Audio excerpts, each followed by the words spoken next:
하물며 너희 하늘 아버지께서 구하는 자에게 성령을 주시지 않겠느냐 하시니라. 아멘.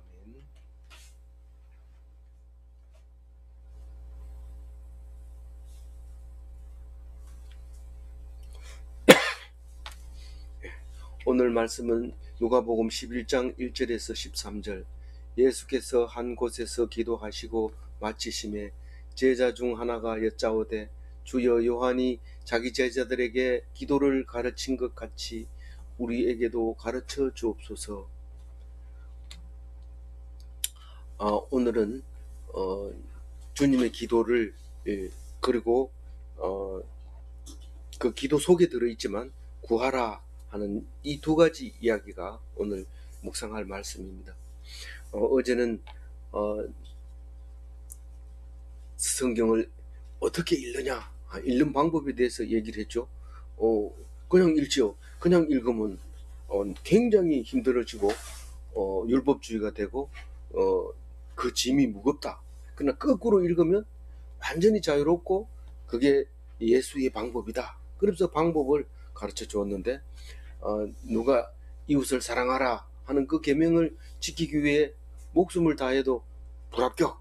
그러지만은 거꾸로 사랑하는 사람이 이웃이다. 그러면 100% 합격. 이렇게 되는 말씀을 우리가 해주면서 그런 말씀을 안 듣고 열심히 해봐도 소용없고 그 말씀 듣는 게 가장 중요하다. 왜냐하면 그 말씀이 결국은 살려주는 거기 때문에 내가 믿는 대로 기도한 대로 말하는 대로 들어주시는 하나님입니다.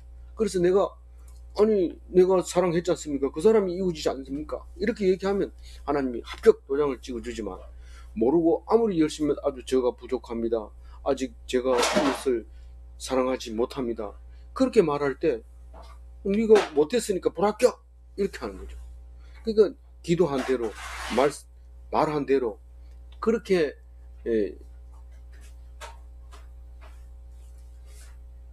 되기 때문에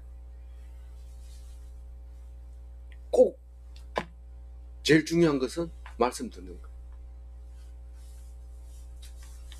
그렇게 어제 묵상을 했어요. 오늘은 예수께서 한 곳에서 기도하시고 마치심에 이렇게 얘기할 때 한 곳이라고 하면 어떤 특정한 곳을 말하는 것이 아니라 어느 곳에서 이런 말이에요. 어느 곳에서 특정한 곳이 아니고 어디에선가라고 얘기를 하는 거죠. 기도하고 마치심에 이렇게 말할 때 기도할 때까지 기다리고 있었던 거예요. 기도 끝날 때까지. 어떤 식당에 가면 기도하고 있으면 좀 조용하게 밥을 안 나누고 있어야 되는데 오히려 시끄럽게 와서 그릇을 막 놓고 이런 사람이 있어요. 그래서 어떤 집에 가면 기도하고 눈 떠보면 그릇을 싹 채려 놓는 집이 있는데 조용하게 살짝 갖다 놓고 기도 끝날 때까지 그렇게 하는 집은 그 집은 참 기분이 좋죠. 은혜 받을 만한 그런 이제 집이죠. 그래서 기분 좋지만은 기도하고 있는데 막 이렇게 그릇을 갖다 놓고 뭐 이렇게 하면 어떤 분이 나죠. 그래서 기도 마치고 나서 주인을 한번 딱 째려보는데 그럼 돼요, 안 돼요? 안 되죠. 왜요? 왜냐하면 그 기도가 그 집을 축복해주고 이 먹는 음식에 감사하고 있는데 그 주인에게 화를 내면 예수님이 뭐라 할까요? 야단칩니다.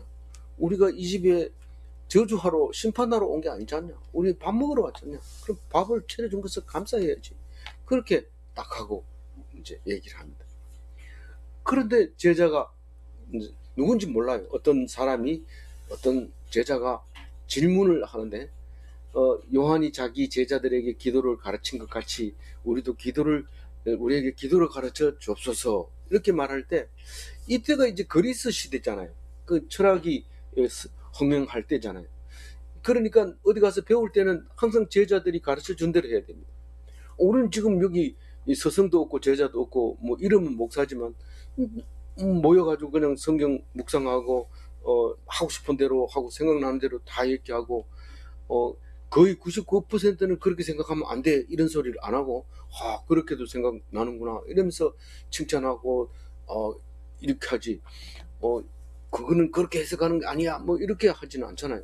그러니까 이거는 그렇지만 그때 당시에는 무슨 학파, 서토하 학파 이런, 서토하가 얘기하는 건 리스트가 쫙 있고 어떻게 기도해야 되고 이런 게 있었어요. 뭐 그건 철학이니까 기도는 안 하겠지만 그렇게 제자들에게 가르쳐 준 것처럼 이 마찬가지로 세례 요한도 제자가 있었고 지금 예수님도 제자가 있었던 거죠. 그러니까 제사가 스승이 하라는 대로 해야 되는데 세례 요한의 이 기도를 가르쳤다는 게 여기 나오잖아요. 세례 요한이 기도를 가르쳤을까요? 모르죠. 그러나 오늘 말씀은 분명히 가르쳤다고 얘기를 합니다. 근데 어떻게 했어요? 아니 성경인데 왜 세례 요한 기도를 여기다 써요? 예수 믿는 사람은 예수가 가르치는 기도만 적으면 되죠. 근데 세례 요한이 그래도 세례 요한에게서 배운 제자들이 예수님의 제자가 둘이나 있잖아요. 누구예요? 예, 사도 요한과 안드레는 세례 요한의 제자였단 말이에요. 그래서 왔기 때문에 세례 요한이 뭔 기도문을 가르쳐 줬는지 다 알죠. 기도는 이렇게 해야 된다, 이렇게 해야 된다. 그런데 세례 요한의 기도가 옳은 거예요? 예수님의 기도가 옳은 거예요?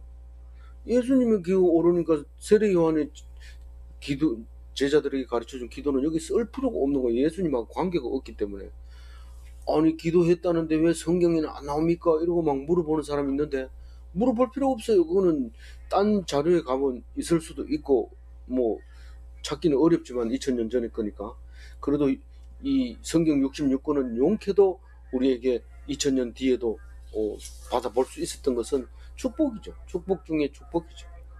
그동안에 그렇게 공들여서 참 손을 씻어가면서 기도하면서 쓰는 그런 성경들이 땅속에 묻히기도 하고 사라져 버리기도 하고 형편없이 없어졌지만 로마가 국교로 받아들이는 바람에 그 AD 330년에 이 정경 66권이 만들어졌다는 것은 우리는 성경을 쓴 사람에게도 감사해야 되지만 이 이걸 정경으로 선택한 사람들에게도 엄청 감사해요. 제가 뭐 오래 해보지는 않았지만 10년 이상 성경을 연구하면서 아직도 오류를 발견한 적이 없어요. 물론 난해 구절은 있어요. 그러나 오류는 발견한 적이 없습니다. 이런 성경이 우리에게 온다는 것은 우리에게 엄청 큰 축복이고 무엇과도 바꿀 수 없는 하나님의 말씀이 아닌가, 그런 거죠. 그래서 우리도 가르쳐 달라는 거예요. 이 사실은 기도 안 가르쳐 줘도 돼요. 예수님이 하는 거 따라 하기만 하면 돼요. 그런데 이 교인이 똑같지 않습니다. 이 교인이 초보자도 있고 예수님 말씀 벌써 하면 알아듣는 사람이 있고 하도 알아듣는 사람이 있고 있는데, 그렇기 때문에 그렇다고 해가지고 차등할 수 없잖아요. 물론 뭐 장로, 권사, 집사 뭐 이렇게 신급을 매길 수도 있지만 그런 게 아니라 그거는 뭐 겉으로 나타나는 것이지 속은 모르니까요. 그러니까 수준이 속은 높은데도 그러니까 기도를 안 가르쳐줘도 기도를 잘하는 사람이 있고 기도를 안 가르쳐주면 도저히 할 수 없는 사람이 있고 있는데 그거를 가르쳐 달라고 얘기를 합니다. 이 주님의 기도라고 얘기하면서 우리는 찬송가 뒤에다 주기도 문 이래놨지만은 사실 주님이 가르쳐준 기도를 말하고 있는 거죠. 그래서 가르쳐 달라고 할 때 2절 읽어봅니다. 예수께서 이르시되 너희는 기도할 때 이렇게 기도하라. 아버지여 이름이 거룩히 여김을 받으시오며 나라가 임하시오며. 이 마태복음에는 우리가 외우고 있는 주님의 기도가 거의 완벽하게 거기 존재하고 있지만 누가는 중간에 막 이렇게 빼버리고 기록을 한 모습을 볼 수 있습니다. 물론 그 다른 사본에는 마치 이 마태복음에 있는 마태복음 6장에 있는 주기도문하고 거의 비슷하게 이제 그 해놓은 데도 있어요. 그러니까 거기 보면 아버지 이름이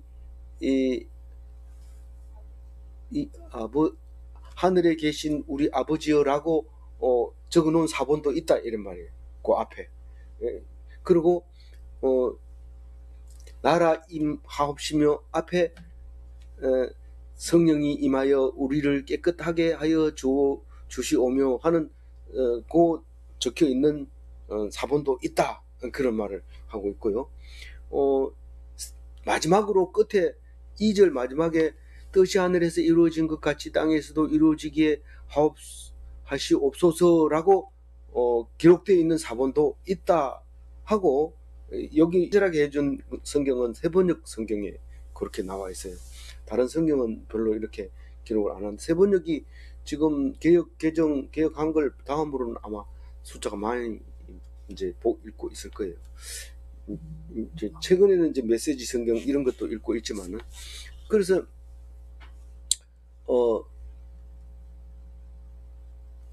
여기 나라가 임하시오며 요 하나님 나라 임하옵시며 이렇게 우리가 개혁 한글 때 외우던 사람들은 다 그렇게 외우잖아요. 나라가 임하시오며 이런 말이잖아요. 그런데 그 번역은 65년도에 번역된 거, 나라 임하옵시며 이 말은 65년도에 번역된 말이거든요. 그래서 그게 문장이 현재는 안 맞으니까 고쳤는데, 옛날에 배운 사람은 고치려 하니까 귀찮으니까 그냥 하는데 뜻을 아니까 그냥 해도 되는데, 좀 다른 처음 듣는 사람들은 좀 이상하게 들릴 수도 있어요. 그래서 이 하나님 나라가 이 땅에 임하게 하옵시며 이런 말이거든요. 그래서 여기 누가복음 11장에 가면은 지금 11장 하고 있는데 20절에 가면, 내일 묵상할 때 가보면 하나님 나라가 이미 임했다 이렇게 얘기합니다. 어떻게 할 때 임했다고 그래요? 바알세불을 귀신을 쫓아내고 하나님의 이름으로 바알세불을 쫓아내면 벌써 하나님 나라가 임한 것이다 라고 예수님이 설명을 해줍니다. 나라 임하시오며 라고 기도할 때 네가 귀신을 쫓아내면 나라가 임했다 이런 얘기입니다. 단적으로 말할 수는 없지만 우울증이 막 있을 때 하나님 말씀으로 말미암아 깨끗하게 되고 기분이 좋게 되고 맑은 정신으로 말할 수 있게 될 때 그게 하나님 나라가 임한 것이다 라고 얘기를 합니다. 딱 그것을 말하고 있는 것이 아니라 이제 그렇게 말할 수 있다는 겁니다. 그리고 17장 20절에 가보면 하나님 나라를 자꾸 얘기를 할 때 거기에 보면 하나님 나라는 볼 수 있게 임하는 것이 아니고 볼 수 있게 임하는 것이 아니다 라고 얘기를 합니다. 그래서 나라가 임하시며 이러면서 기도해놓고 내가 날마다 기도하고 날마다 그랬는데 하나님 나라는 언제 옵니까? 볼 수 있게 임하지 않는다 그렇게 얘기를 합니다. 그리고 예수님이 유일하게 우리에게 하나님 나라가 느낌이 오도록 가르쳐준 게 최후의 만찬 때입니다. 최후의 만찬 때가 누가복음 22장에 있어요. 18절에 보면 마지막 포도주를 내가 이 포도주는 하나님 나라가 임할 때까지는 입에 대지 않겠다 그렇게 말함으로써 그게 이제 또 여러 가지 말할 수 있어요. 그러나 운명하실 때까지 이 포도주를 안 마시겠다. 천국 가가지고는 이제 마실 수는 있겠죠. 그러나 다시 부활해서는 마실 수 있겠으나 그 부활하신 다음에는 먹을 수 있겠으나 운명하실 때까지는 내가 안 먹는다. 다른 말로 얘기해서 최후의 만찬의 포도주다. 이제 그런 말을 할 때 하나님 나라가 임하시오며 이런 말을 한 것을 볼 수 있습니다.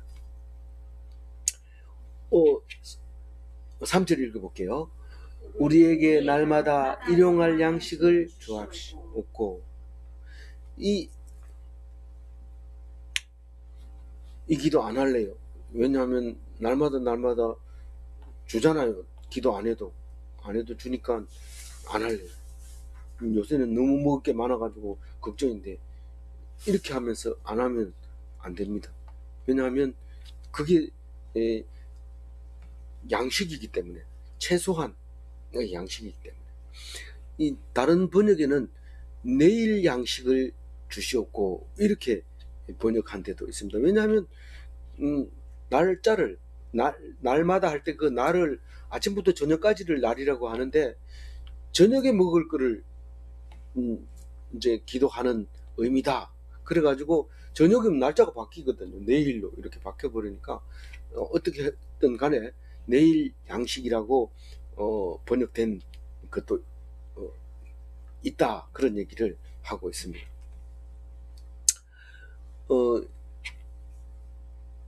그러니까 이게 사본이 그런 게 있는 게 아니고 번역을 그렇게 한 데가 있다 이런 말이에요. 내일 양식이라고 번역하는 데도 있다.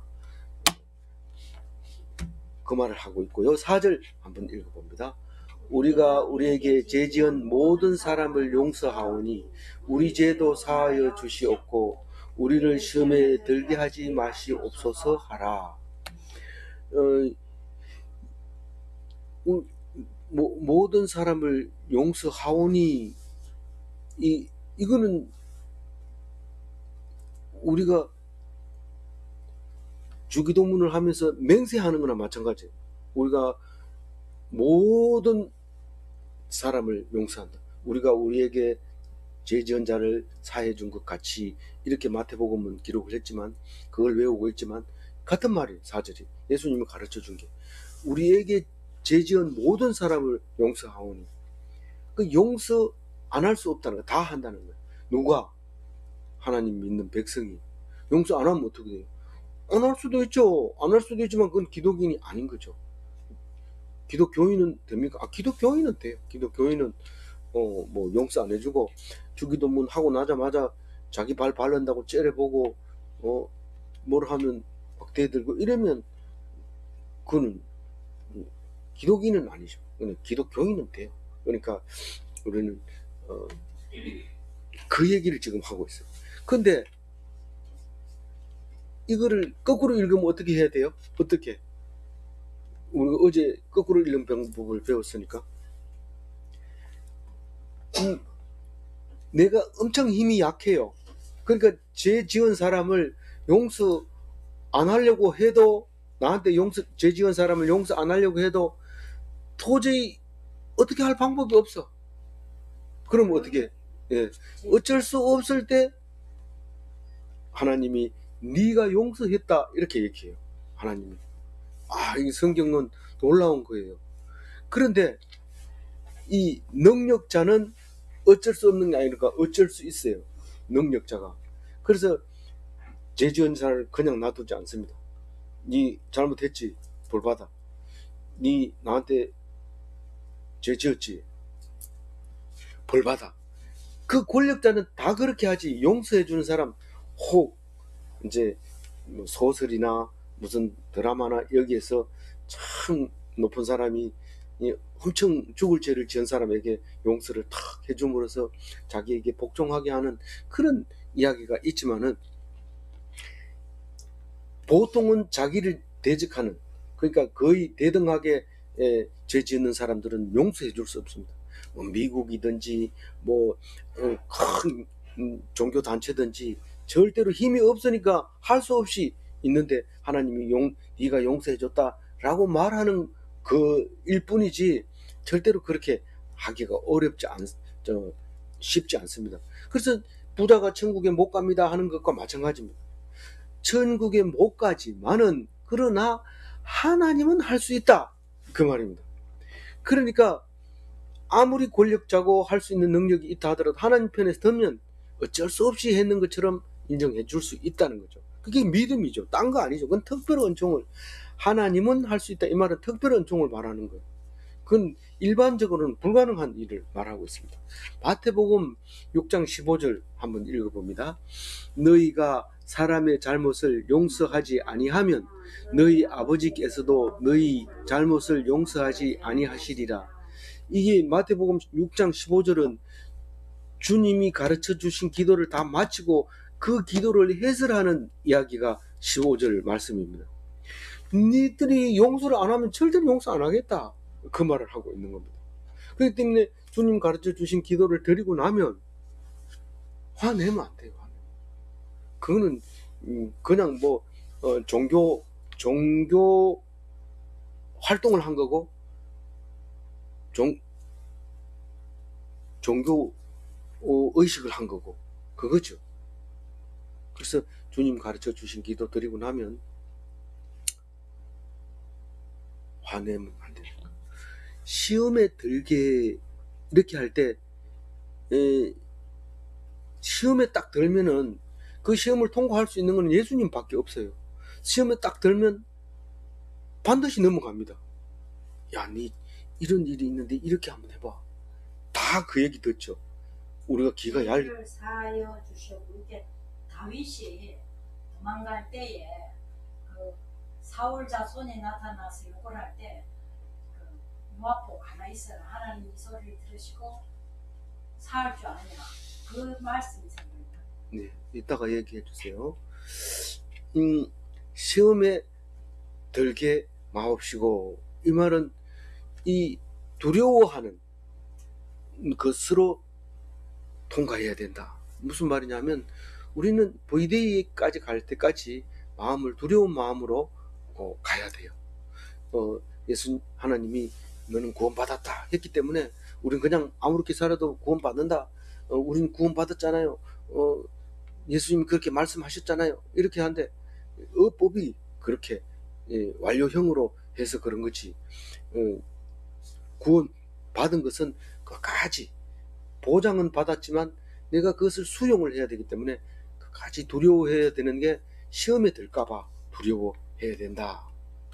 그 말을 오늘 하는데 그 들개를 다른 사본에는 빠뜨리지 마옵시고 시험에 빠뜨리지 마옵시고 이렇게 한 데도 있다. 그렇게 얘기를 합니다. 그 시험에 드는 게 어떤 건지 잘 모르겠어요. 시험 이러면 예수님이 40일간 금식하고 그 다음에 사탄에게 시험을 3가지나 받잖아요. 돌을 떡으로 만들어라, 높은 데 뛰어내려라, 절해라. 근데 돌을 배가 고파 죽겠는데 돌을 떡으로 만들어라. 안 그래도 내가 만들려고 그랬어요. 이러면서 딱 만들어 보면 딱 걸리면 시험에 넘어지는 거죠. 높은 데서 뛰어내려라. 성경 말씀에 전부 나보고 했다 해놓고는 그 말씀대로 안 하면은 사람들이 날 뭐라고 할까? 이러면서 뛰어내려 버리면 그 끝나는 거죠. 그리고 절해라. 내가 모든 걸 줄게. 자기가 뭐 고난이 있지도 않으면서 하나님이 하라 하지도 않는데 그렇게 절하고 이러면 안 되잖아요. 근데 우리는 잠시만 방심하면 두려워하지 않고 하루를 그냥 개쎄라쎄라고 술 먹지 말아야 되는 이유가 이 두려워하는 걸 놓쳐버리는 거예요. 술을 먹어버리면 아무래도 좋다 뭐 이러면서 누가 때려도 안 아프다 이러면서 막 그렇게 하는데 그거 뭐 좋은 성령이 처하면 그래요. 누가 뭐라 해도 욕해도 뭐 괜찮고 막 때려도 막 안 아프고 막 이런데 성령이 처하면 그런데 술 취하면 비슷하거든요. 근데 그렇게 하면 안 돼. 그래서 늘 두려워해야 되기 때문에 시험에 들까봐 늘 두려워하면서 살아야 되기 때문에 술을 먹으면 안 되는 거예요. 놓치는 거예요. 그리고 제일 끝에다가 다른 사본에는 우리를 악한 자에게서 구하시옵소서라는 것이 들어있는 것도 있다라고 이제 세번역에서는 말하고 있습니다. 예수님이 이 시험 때문에 시험이라는 단어를 제자들에게 쓴 이야기가 이 누가복음 22장 46절 여기 있는 건 될 수 있으면 누가복음에 있는 거는 누가복음에 쓰고 다른 데 거는 이제 중복될 때는 누가복음 거를 이제 제가 인용해 왔습니다. 왜냐하면 이런 데 도움이 되기 때문에. 그래서 22장 46절 한번 읽어볼게요. 이르시되 어찌하여 자느냐 시험에 들지 않게 일어나 기도하라 하시니라. 이게 언제입니까? 예수님이 겟세마네 기도할 때 기도하면 진땀이 흐르잖아요. 이 땀이 얼마나 진한지 이 핏방울처럼 떨어지도록 뚝뚝 떨어지도록 기도를 하고 있을 때 제자들은 같이 기도하자 해놓고 올라가서 혼자서 기도하고 있는데 제자들은 자고 있었어요. 그래서 야단 쳐놓고 또 올라가서 또 나와보니까 또 그래. 3번째 기도하고는 그만 이제 가자. 이제 때가 됐다. 이러고 이제 가는 이야기가 나오잖아요. 그게 시험에 들지 않게 지금 시험을 통과합니다. 근데 제자들이 예수님이 십자가에 매달릴 때 시험이죠. 제자들에게는 시험이죠. 그 시험에 딱 걸려서 에이, 안 되겠다. 고기 잡으러 가자. 이러고 가버린 거예요. 그러니까 정신을 바짝 차리고 어떻게 해야 돼요? 두려운 마음으로 기다리고 있다가 3일째 부활하는 거 보고 그리고 모여서 기도하고 이래야 되는데 그래도 다행히 제자들 중에 뭐 자살했다든가 뭐 이런 사람은 없어서 다행인데 딴 데로 수제자까지도 고기 잡으러 가버리고 그 막달라 마리아하고 여자들 몇 명만 가서 부활을 확인하게 되는 그런 어처구니 없는 일을 이제 겪게 되는 거죠. 그래서 시험에 들지 말아라 하는 것을 그렇게 늘 기도해라 이렇게 합니다. 5절 읽어볼게요. 또 이르시되 너희 중에 누가 벗이 있는데 밤중에 그에게 가서 말하기를 벗이여 떡 세 덩이를 내게 구워달라. 이 떡 세 덩이 친구한테 가서 떡 세 덩이 구해오는 거는 흔한 일입니다. 뭐 하다가 갑자기 떡이 생겨가지고 떡 먹을 일이 생겨서 달라고 하는 일은 숱하게 생깁니다. 왜냐하면 먹다 남은 거는 떡 세 덩이 정도는 있거든요. 이게 무슨 말이냐면 먹다 남은 밥덩어리 이렇게 생각하면 돼요. 왜 그렇게 생각해요?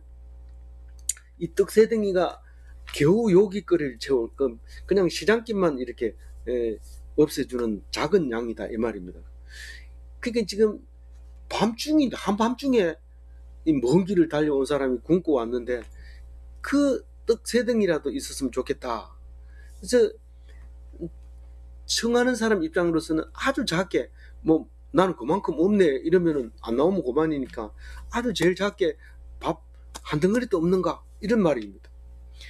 근데 여기서 지금 이야기하고자 하는 것은요, 오늘 중요한 얘기는 사실은 5절에 있는 말이에요. 이 중요한 얘기인데 이것은 청하는 사람 입장에서는 간절하고 보잘것없는 거지만 간절한 겁니다. 그런데 우선 이게 작다는 게 확실한지 한번 요한복음 6장 9절을 한번 봅니다. 여기에 한 아이가 있어 보리떡 5개와 물고기 2마리를 가지고 있나이다.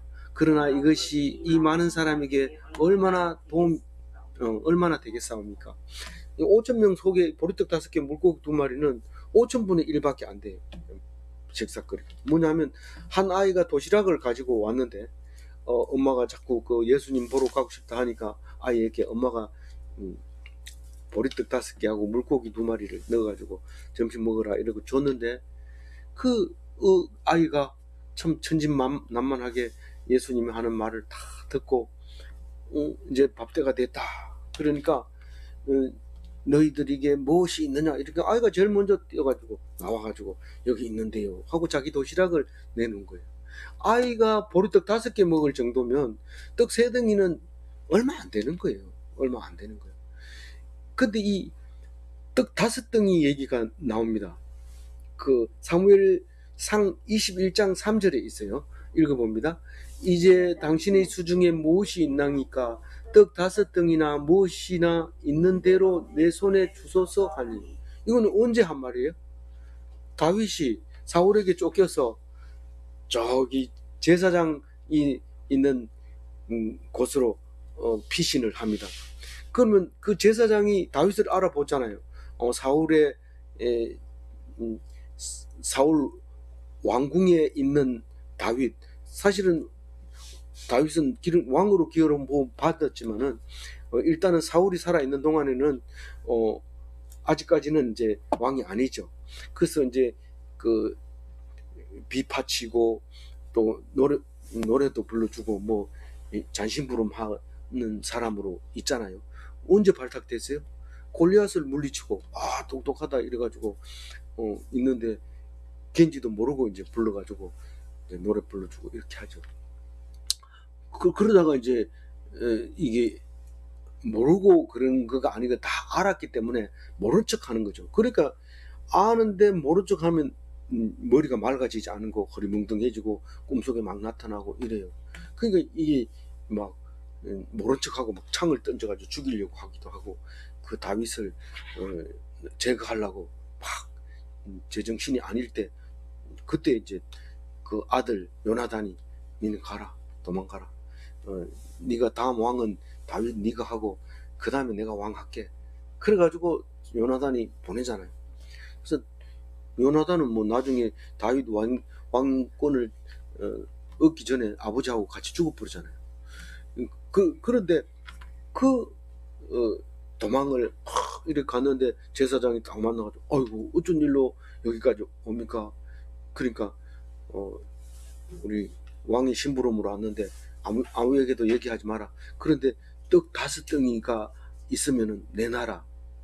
그 젊은 청년들이 이 암만 작다 해도 7명, 6명 같이 갔을 텐데 떡 5덩이 가지고 뭐 합니까? 그런데 최소한 뭐 겨우 요깃거리만 있어도 좋겠다. 이게 5덩이를 표시합니다. 그래서 이 떡 3덩이는 겨우 요기할 거라 말할 수 있습니다. 나중에 다 읽고 난 다음에 이거를 아주 많은 양이라고 생각해도 문제는 아무 문제가 없습니다.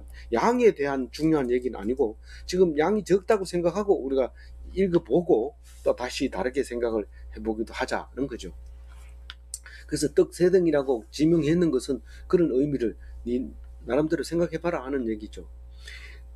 그런데 문제는 어디에 있느냐 하면은 친구가 배가 고픈데 친구 집에 찾아가는 게 문제입니다.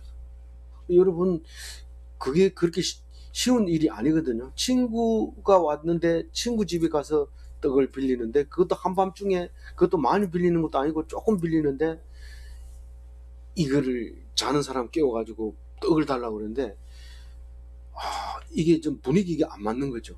공부를 열심히 하고 남들은 막 선생님이 써주는 칠판에 써주는 그걸 막 편으로 막 쓰고 정신없이 이러는데 조용한데 이래 왜 뭐 급한 거 있어 이래 요새 소 한 마리 얼마 하나 이러는데 황당하죠. 뭘 괜히 분위기가 안 맞는 말을 물어보는 거나 마찬가지입니다. 이 사람이 아무리 급해도 자는 사람을 떡 3덩이 달라고 쪼른다고 하는 거는 되게 불쾌한데 그것도 친구한테 가서 다른 친구를 위해서 그렇게 하라는 거예요. 6절 읽어봅니다.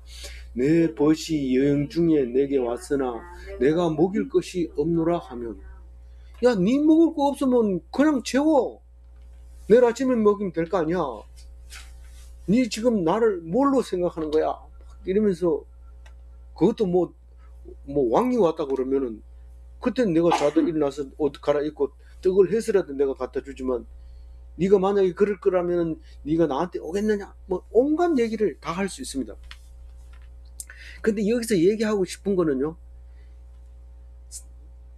뭐를 구할 때 상황을 살피지 말라는 거예요. 상황을 살피면 기도가 안 됩니다.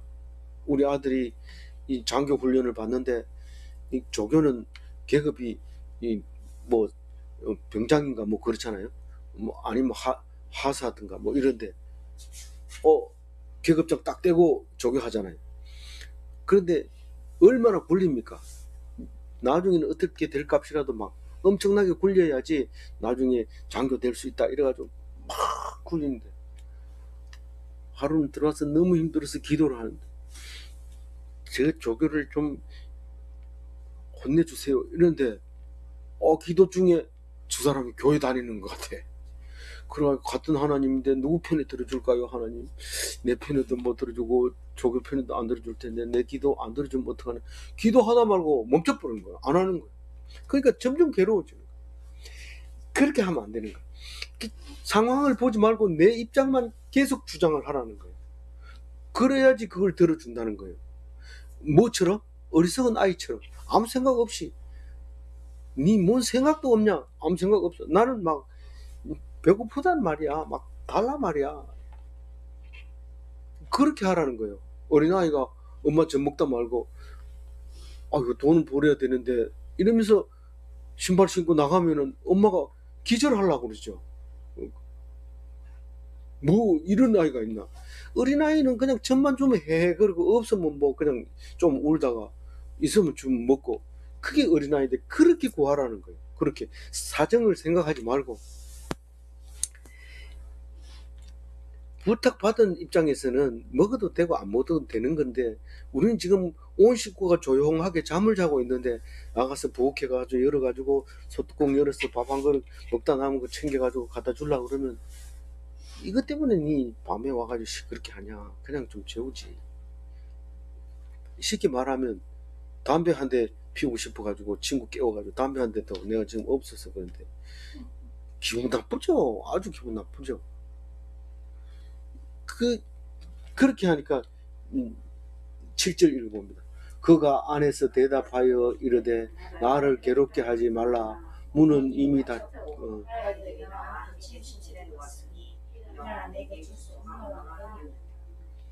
이 문이 이미 닫혔고, 이 말은 뭐 그냥 문 열면 되지, 뭐 닫힌 거 뭐 다 닫고 자지. 뭐 이미 닫혔다는 거는 완전히 도둑이 못 들어오도록 철커덕 그리고 이중 삼중으로 잠궈 놓고 그 열라 그러면 또 삑삑삑 눌러야 되고 복잡한 거 말하는 거예요.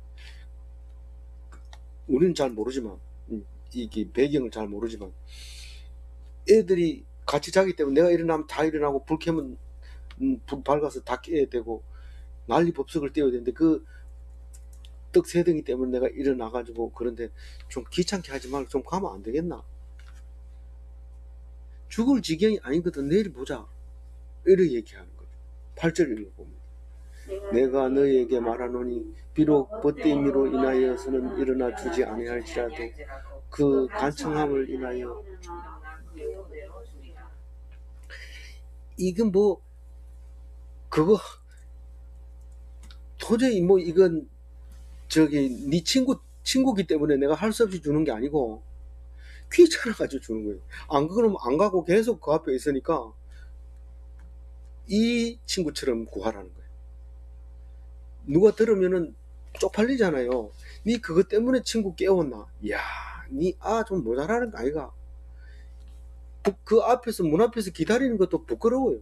근데 이 세 친구가 자기 집에 찾아온 친구가 그 떡 세 덩이를 먹고 기쁜 마음으로 잠잘 걸 생각하면 한 가지만 생각하니, 이 친구 생각 안 하고 이 친구만 생각하는 거예요. 그러면 그 앞에서 끝까지 기다리는 게 달달달 떨고, 야, 좀 주면 안 되겠냐? 내가 뭐 맨날 그러겠나? 오늘 하루만 했잖아. 좀 해주면 안 되겠냐? 계속 그러면 그거 가지고 나와가지고 칼 들고 나와가지고 싸우자. 이렇게 할 형편도 아니고, 할 수 없이 그냥 세 덩이 쭉 뿌려 가라 이렇게 하는데, 우리가 전도하러 가가지고 밥 먹는 것도 얻어먹는 것도 마찬가지예요. 나 그 집 취급하는 거야. 다른 데 가면 다 목사라고 하고 오라고 그래도 맛있는 거 사주고 이러는데 그렇게 나를 무시하고 거지 취급하는 거야. 예수님은 거지 취급 당하라고 하는 거예요. 아무것도 가져가지 말고 그냥 맨 입만 가져가가지고 주면 먹고 안 주면 굶고 때리면 맞고 이쪽 때리면 이쪽 돌려받고 그렇게 하라는 거예요. 그 숱하게 돌 던짐을 당하기도 하고 침 뱉김을 당하기도 하고 놀림을 당하고 그렇게 하면서 복음을 전해라는 거죠. 당당하게 그렇게 하는 거예요. 이 친구처럼 거기 가가지고 그냥 거의 거지 수준으로 그걸 받아갔는데, 친구라서 주는 게 아니고 싫지만 싸울 수도 없고 그렇게 해서 주게 되는, 그것처럼 구하라는 거예요. 그것처럼. 이 사람은 이 떡 세 덩이 내주는 사람은 사실은 할 수 없이 내주는 거죠. 친구라서, 야 친구야 이거 안 먹어도 되는 걸 떡 세 덩이 주는 거하고 내가 인심 써서 주는 거하고, 그거는 뭐 자든지 말든지 내가 탁 갖다 주겠는데, 떡 세 덩이 빌려달라고 할 때는 참 그 주기 싫습니다. 그 이자 받을 형편도 아니고, 그러다고 해서 그 떼돈 버는 것도 아니고, 그 뭐 떡 세 덩이 줘가지고는 뭐 나오는 게 없어요. 그런데 그걸 달라고 얘기를 합니다. 9절 읽을까요? 내가 또 너희에게 이르노니 구하라 그러면 너희에게 주실 것이요 찾으라 그러면 찾아낼 것이요 문을 두드리라 너희에게 열릴 것이니. 예, 마태복음에도 그대로 나와요. 7장 7절에 나오는 그대로 나오는 얘기인데, 구하라 그리하면 주실 것이요 찾으라 그리하면 찾아낼 것이요 문을 두드리라 그리하면 너희에게 열릴 것이요.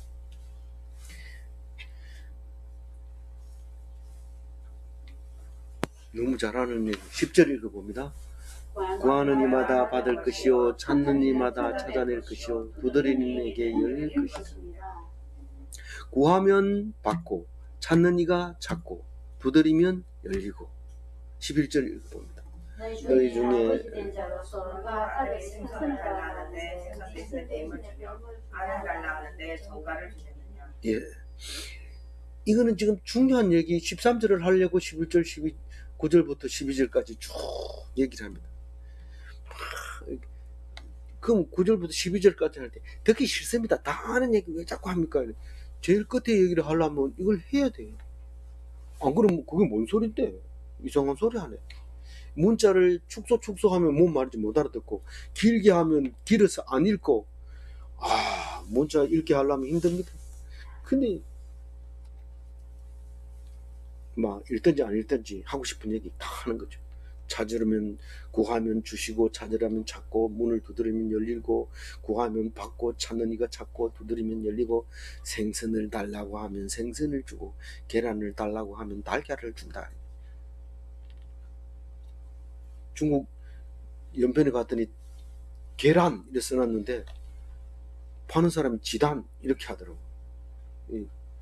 이 달걀이 지단인 줄 몰랐어요. 그거 가서 알았어요. 지단 붙인다는 말을 들었는데 그게 달걀 붙인다는 뜻이더라고요. 중국말로 그렇게 읽더라고요. 뭐 왜 갑자기 생선 달라는데 뱀이고 알을 달라는데 정갈입니까? 예수님은 원래 비유를 할 때 낙타, 바늘기 또 뭡니까? 안 듣고 있죠 지금. 지난번에 뭐 있었어요. 그렇게 말도 안 되는 비유를 해요 항상. 그래서 13절 마지막 이 얘기를 왜 하는지 13절 읽어봅니다. 너희가 악할지라도 좋은 것을 자식에게 줄 알거든 하물며 너희 하늘 아버지께서 구하는 자에게 성령을 주시지 않겠나. 예수님이 12사도를 보낼 때 70 제자들을 보낼 때 준 것이 있는데 그게 바로 권능과 권위를 주셨어요. 권능과 권위를 주셨는데 그게 성령입니다. 그때는 몰랐어요. 근데 그 권능이 드나미스 아닙니까? 강력입니다. 힘이 센 거죠. 우리는 이걸 성령 이러면 처음 와가지고 성령 읽어보면서 성령 이러면 악령과 반대되는 거. 성령은 엑스터시 상태에서 좋은 엑스터시, 나쁜 거는